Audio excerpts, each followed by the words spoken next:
Ku Lwokubiri lwa Ssabbiiti eno ab'ebyokwerinda balumba ekitebe ky'ekibiina ki National Unity Platform omu ku beegwanyiza eky'obubaka bwa Nansana Stephen Kaweesa bwe yali azze okwewandiisa. Bano bakuba amasasi mu bbanga era bangi baabuukawo n'ebisago nga n'abamu baakwatibwa.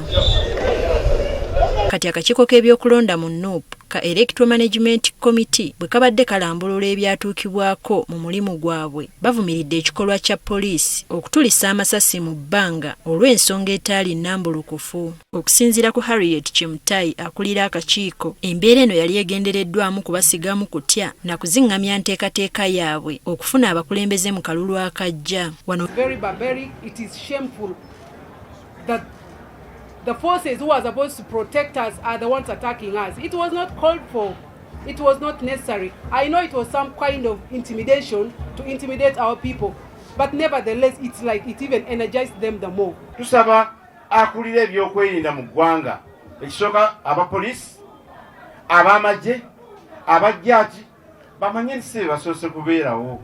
Akakiiko kategeezezza ng'omuwendo gw'abantu abeegwanyiza ebifo eby'enjawulo bwe gweyongera buli kaseera. Now this is the second week that is coming to an end, but the numbers are overwhelming. Like we told you, the same exercise that is happening here is also happening countrywide. In our sub-regional offices, we have also our registrars across the constituencies in Uganda doing the same exercise. Kyokka akakiiko kalabudde enkambi z'abavuganya ku kifo ekimu abatandise okukola effujjo ku balala ne babasaba n'okukoma ku bawagizi baabwe. Bw'aba tulina okubeera kandidate wa kibiina n'otandika okuyisamba n'eggaali, kino ekibiina kya mpisa, kya mirembe, kya buntu bulamu. Eyo wansi ebiriyo waliyo okuvuganya ku bibiina okuwa abantu kweyagaliza, tuyinza kugaana. Naye tubagamba balina okutambula nga batambula n'ensitrakitya zaffe buli omu gy'ali. Tubeeredde mu kifo kino ng'abeegwanyiza okukwatira NUP bendera ku mitendera egy'enjawulo bakyagenda mu maaso n'okweyiwa ku kitebe wakati mu kuwaga nga buli omu bw'asukkulumye ku munne.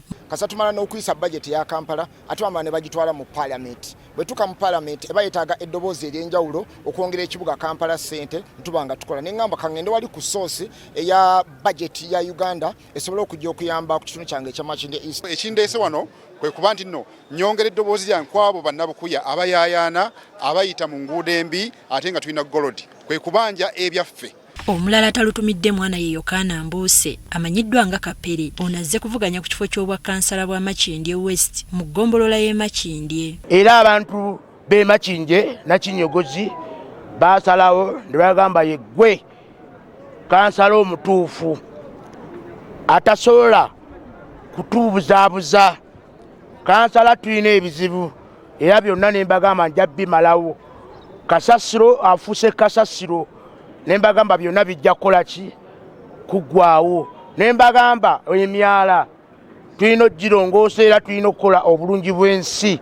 Okusinziira ku kakiiko k'ebyokulonda mu NUP, enteekateeka eno yakukomekkerezebwa nga 23 omwezi guno.